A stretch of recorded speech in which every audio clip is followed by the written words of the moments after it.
With this response, Jesus did not just pick one law, he revealed the foundation of all of them: love for God and love for others.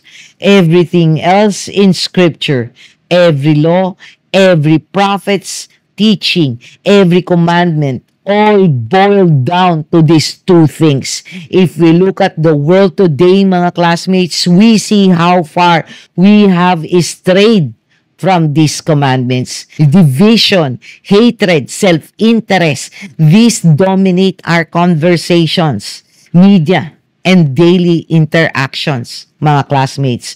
Political debates turn into personal attacks. Social media is flooded with cancel culture where people are quick to judge, slow to forgive. Even within families, conflicts arise over differences in beliefs, priorities, and lifestyle. People claim to love God but fail to love their neighbors. Others focus on social justice and kindness but ignore their relationship with God. Jesus reminds us that the two commandments go hand in hand. We cannot claim to love God and yet hate our brother, nor can we truly love people without being rooted in God's love. This is a reminder for all of us.